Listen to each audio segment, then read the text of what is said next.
the fridge tap kit. I got it. The blue kit. This one is comprised of the Mega Cap, the SodaStream conversion kit, and the picnic tap kit, all sold separately. But we put them in this nice little fridge tap bundle, which you can buy with a keg and get pouring right away. So to open the box, you just cut along the seam right here. All right, let's open it up and see what we got. These boxes are jam-packed. We got our gray disconnect, our SodaStream conversion kit, our picnic tap kit, our Mega Cap kit, and the standard regulator that comes with all of our kits. I almost knocked over a glass of water. So the Mega Cap will usually have a little white sticker on there. You can cut it, or sometimes it'll just open. You got the Mega Cap, you got your lube sample, and you got 2 feet of silicone hose. All these little lube samples are the Hayes Lubrifilm Plus, and the smallest little dab will do ya. The regulator comes with an extra washer, goes in there if you ever lose it. There's the disconnect for the gas. SodaStream conversion kit, we'll open up that. And then the picnic tap kit. So the SodaStream side comes with 2 feet of hose. The tap side comes with 4 feet of hose. Then we got our flow restrictor, disconnect. We got our picnic tap. We got our SodaStream adapter.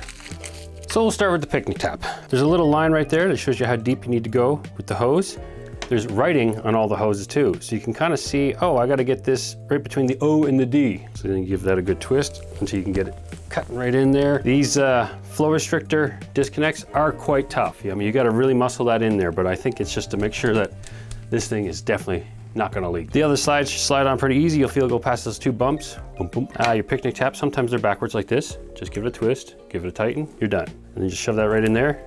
And then that is a completed picnic tap kit. If you wanna go deeper with this, I have a completely separate video where I take it completely apart, put it back together, and we test it under different settings and everything, so you can watch that. So let's put the SodaStream part of it together real quick here. I guess I'll start with the small hose here that has the MFL crimped to it.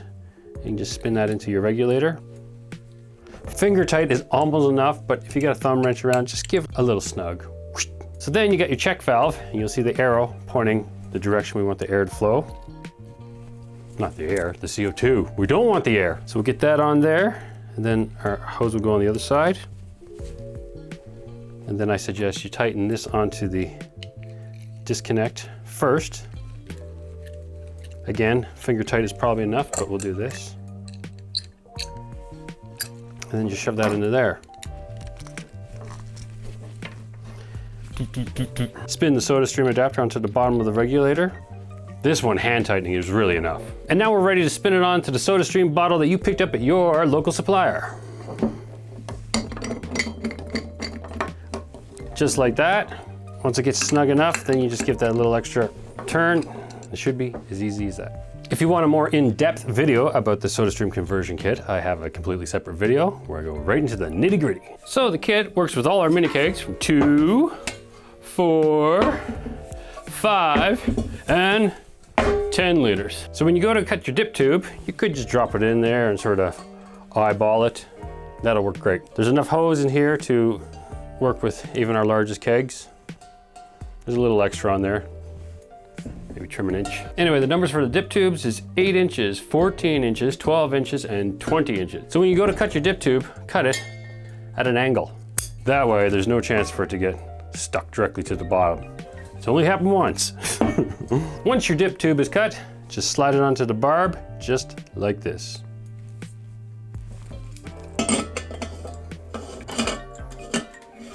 If you want more information on the Mega Cap, I have a whole separate video with a complete breakdown of every component. As for filling these kegs, you can get them filled at any brewery, just like filling up a growler or whatever else. Another method is the direct fill method. We sell a little kit right here for that. And then you can get a 50-liter keg of your own, make the transfers yourself without oxidizing the beer. And there's a whole separate video showing how this kit works. So I'm gonna go fill a keg right now, and I'll be right back. All right, we got our keg of beer. Couple glasses. So I'll just put a little dab of our sample keg lube on here. So then just pull back on the collar, rest it on there, and snap it into place. Now this picnic tap hose is room temperature. It's probably, with all these lights, about 25, 26 degrees in here. So this will be a good challenge. It's going to be a warm hose, so we're going to get some foam at the beginning, but once the hose cools, we'll be fine. That, and we can use the flow restrictor. But for best results, store your hose in the fridge with the keg. The other thing too is when you're done serving and you take this off, just store the hose in the fridge and the beer inside the hose will stay fresh, the same as what's in the keg. If you leave it on the counter, it's gonna get sour. So again, just pull back on the collar, put it down there and push down. So now with this hose, you can twist it any way you want to make it sort of flow the way you want it to flow. So then we'll go ahead and give this, you can see that the keg, because it was filled with the direct fill method, is already sitting at 5 PSI. So we'll just turn that up a little bit. And again, it's a balancing act between the PSI and this. Now there's no reason to keep this keg at 12 PSI, but most of the times when I fill one of these kegs, I'm drinking it that weekend, so I generally just serve it at 5 to 10 PSI, just enough to get it out of the keg. I mean, there's no reason to waste CO2. So you can turn it all the way clockwise, and that gives you the most flow restriction. If I poured it like this right now, it's just barely gonna dribble out. In fact, that's too much flow restriction. I didn't get anything at all. We'll back off a little bit here. Oh, you can see coming into the hose there right now. So that's still too much of a dribble. So we'll just adjust this a little bit. Let's see where our regulator's sitting now. So we'll put that up around 6 or 7, and we'll open it up a little bit more. So right now in this hot room, this keg is actively warming up, and so it's gonna be, you're gonna have to constantly adjust it to compensate for the temperature of the keg. If you got the whole thing in your fridge, you don't have to worry about that. So here we're getting a good pour, but it's still a bit too slow for my liking.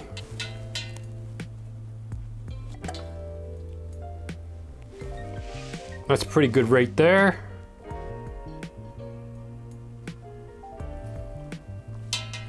The pour out of these kegs, unless it's ice cold in the fridge, is never gonna be as fast as an actual tap. But let's see how fast we can get. I think personally I could live with this. But I think we can go even faster. We'll get another glass here and we'll open it right up, see how fast we can get it. So we go all the way like this. Let's see now. I don't know what's gonna happen.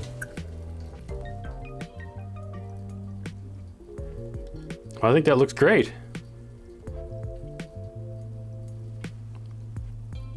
So as you can see, with this flow restriction, a little adjustments here and there, and then from this point on, you're just gonna pour glass after glass. And this time I'm shooting the video after dinner, so cheers.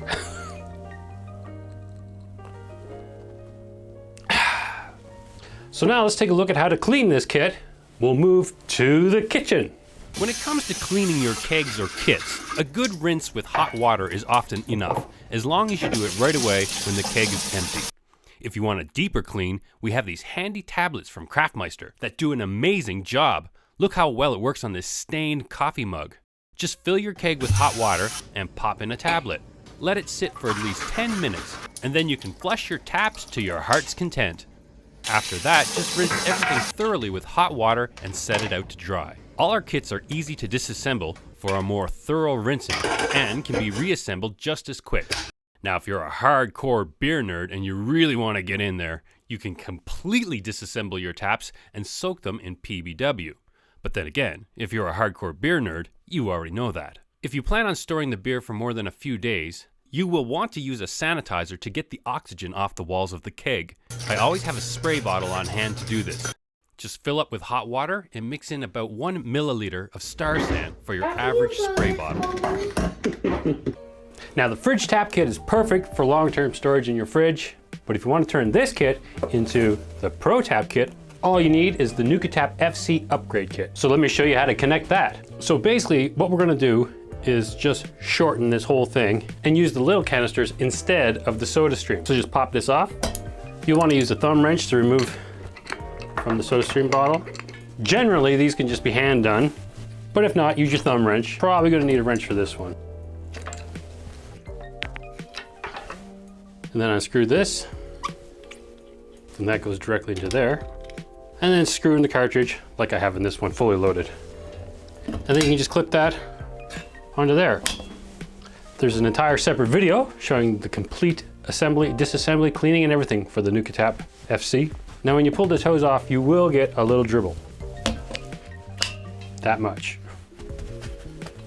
No big deal. So then we just replace that for that. And just like that, we're ready to pour. I just need a glass. That's a bit faster right now. So we'll engage the flow restriction.